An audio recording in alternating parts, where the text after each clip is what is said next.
تو اس پر اب ہم گفتگو کریں گے کہ کسی کا حق مارنے کی سزا کیا ہے، اور اگر ادھار لے کے واپس نہ کریں تو اس کی سزا کیا ہے، ادھار دینے کے بعد سامنے والا واقعاً مجبور ہے، اس کو اگر ہم کچھ چھوٹ دیتے ہیں تو ہمارا ثواب کیا ہے۔ یہ کل ملا کے اب 45 منٹ کا خلاصہ یہ ہے۔ ہاں تو میں نے کہا کہ یہ حق جو مارتے ہیں وہ بھی کئی طرح کا ہے۔ ایک تو یہ کہ ہم آپ کے یہاں کرایہ دار ہیں، خالی نہیں کر رہے ہیں، یہ بھی حق مارنا ہوا۔ ایک یہ کہ آپ سے طے ہوا تھا صاحب کہ ہر 2 سال کے بعد مثلا کرایہ بڑھے گا، آپ نے اس وقت ایگری کیا تھا، اب آپ راضی نہیں ہو رہے ہیں، وہ بیچارہ کمزور ہے، آپ کو نکال بھی نہیں سکتا۔ ایک قسم یہ ہو گئی۔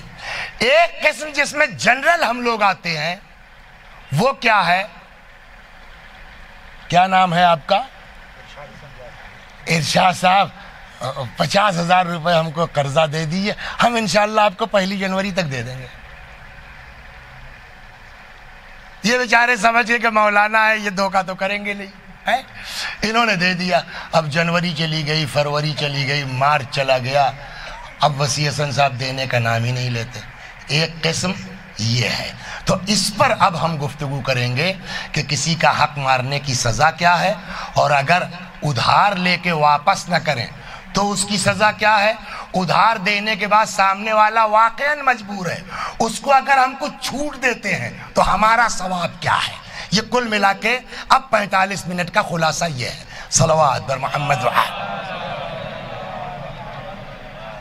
تو صاحب نیا یہ جو 4 لین سڑکیں بن رہی ہیں، اس میں نیا سسٹم شروع ہوا فاسٹ ٹیگ کا۔ تو اب ظاہر سی بات ہے کہ اچانک تو سب کی گاڑیوں میں فاسٹ ٹیگ لگے گا نہیں، تو اب کسی کے ہاں لگا ہے، کسی کے ہاں نہیں لگا ہے، تو ہوا یہ کہ صاحب 3 جو ہے وہ راستے ہیں فاسٹ ٹیگ والوں کے، ایک مخصوص کر دیا گیا کس کے لیے، کیش والوں کے لیے، نقد والوں کے لیے۔ تو فاسٹ ٹیگ میں آپ نکلتے چلے جائیے، بھیڑ نہیں ہے۔ لیکن جو کیش والے تھے، فاسٹ ٹیگ بنانے تو لمبی لائن ہوتی تھی، اگر یاد ہو لوگوں کو۔ ایک مرتبہ ہم کو کوئی مجلس پڑھنی تھی فیض آباد ہی میں، آنا تھا کہیں باہر سے، تو انہوں نے کہا کیسے آنا ہے، کیا میں نے کہا فلاں، کہنے ٹھیک ہے میرا بھائی لکھنؤ میں ہے، آپ ایئرپورٹ اتریے گا، وہ لے کے چلا آئے گا۔ تو وہ صاحب انہوں نے نئی گاڑی لی تھی، میرے خیال میں 3-4 دن پہلے، فاسٹ ٹیگ تھا نہیں۔ اب جب ہم لوگ وہاں پہنچے تو لمبی لائن تھی، تو کہ بھائی ادھر چلو خالی ہے، کہنے صاحب اس میں جو ہے وہ کیا کہتے ہیں ڈبل دینا پڑے گا، فاسٹ ٹیگ تو لگا نہیں ہے۔ کہ چلو یار 100 کی جگہ 200 دیں گے نا، کھڑا کون رہے گا۔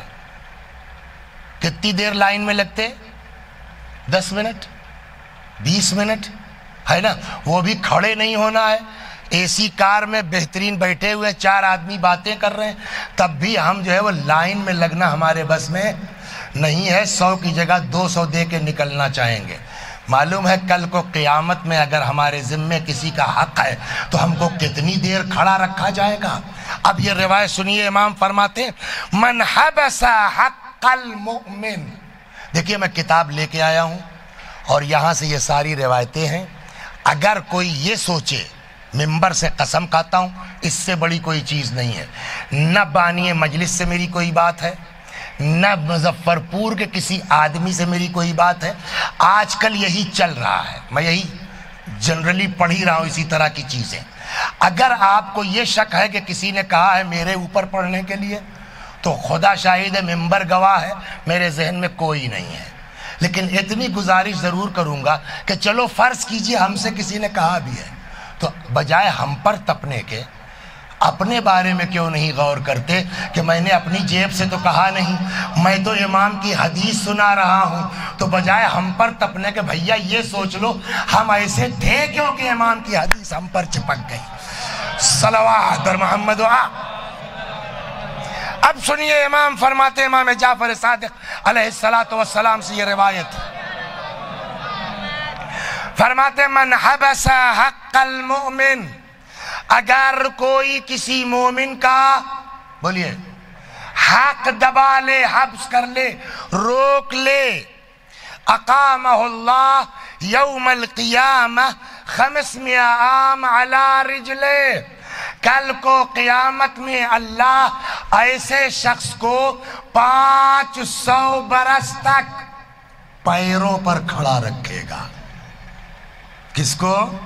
جو کسی کا اب سمجھ میں آیا نماز شب پڑھنا اتنا بڑا ہنر نہیں ہے جتنا کسی کا حق واپس کرنا کمال ہے. صلوات بر محمد وآل.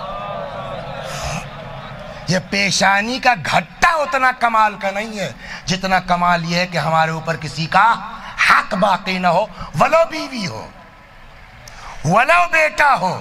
سنائے آپ کو، اس میں تو سبھی آ جائیں گے میرے خیال میں. 100 نہ کہیے تو 90% تو ہم لوگ ہیں. پہلے یہ روایت سن لیجئے. صلوات.